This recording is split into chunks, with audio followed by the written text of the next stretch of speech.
Hey, good evening. Hope you guys are doing well. This morning I shared a video with you guys sharing with you that, in my opinion, I strongly felt that Donald Trump has delayed the timing of the revaluation so that the revaluation would occur when our economy is at a stronger high point to promote himself for his campaigning elections. Okay? Well, you guys already know I'm all about the facts. I now have an article telling you this. Okay? It says right in the article that is the core motto and phrase of Trump's re-campaigning status at this point. Has his big focus on how strong the economy is doing during his re-campaigning period. So anyway, you guys check out the article. But anyway, now I've got it backed with facts. So, and here's the thing too. This is the question you got to ask yourself: when is the best time to change the rate? Okay, well, the best time to change the rate is when the U.S. financial markets reach a high point. 27,000 points on the Dow, that's a first time ever record high, so that's a high point. That is the prime time to do it. Also, you would need to do it at a period when Trump is strongly campaigning, so it promotes and boosts him. So anyway, just wanted to share that with you guys. Have a great evening and take care.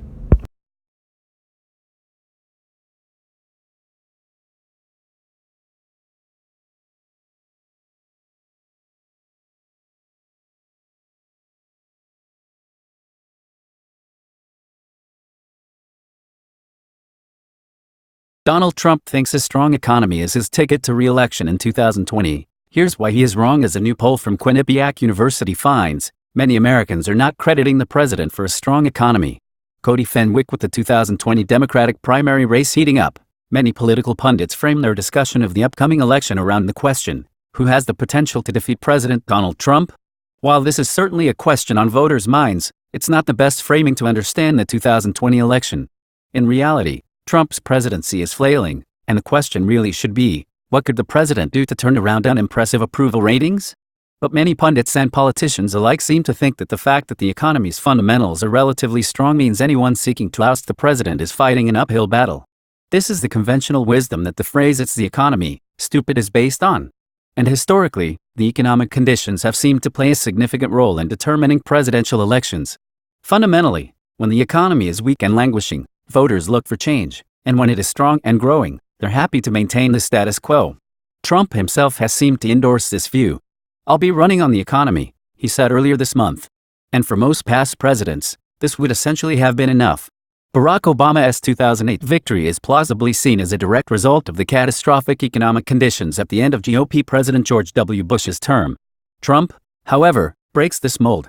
As a new poll from Quinnipiac University found, many Americans aren't crediting Trump with a strong economy.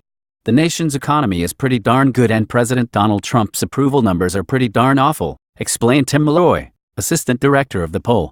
So what to make of the good news, bad news mashup and how to correct it? For the moment, the disparity leaves the president on shaky re-election ground.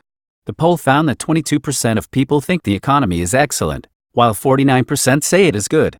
The total 71% for excellent and good is the highest total number for American voter attitudes on the economy in almost 18 years, read a press release from the poll. But when asked specifically about Trump's performance on handling the economy, the poll found the public was split. 48% of people approved of the president's economic job performance, while 45% disapprove. What does this tell us?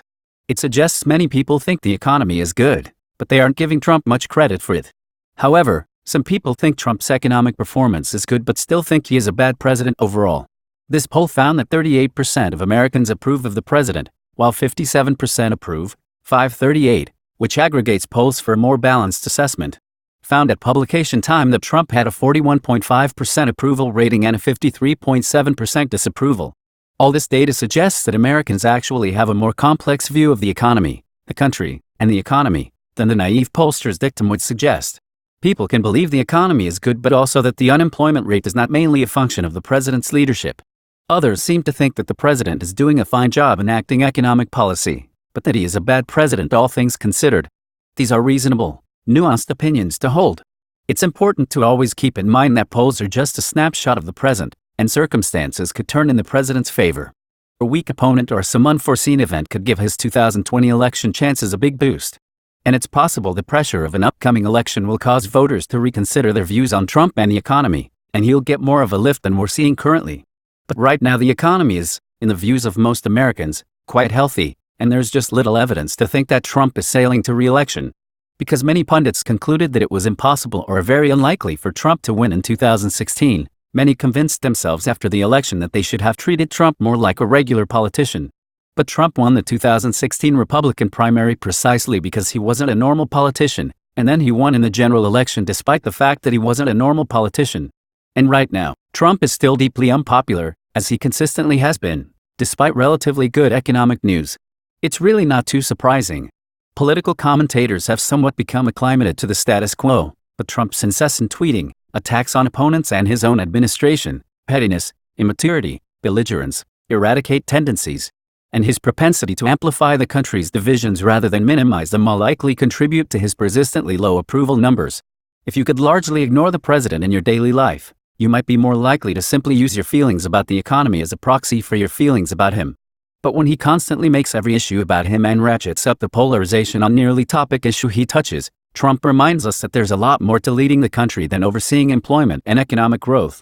And most people just don't like what he's done to the presidency.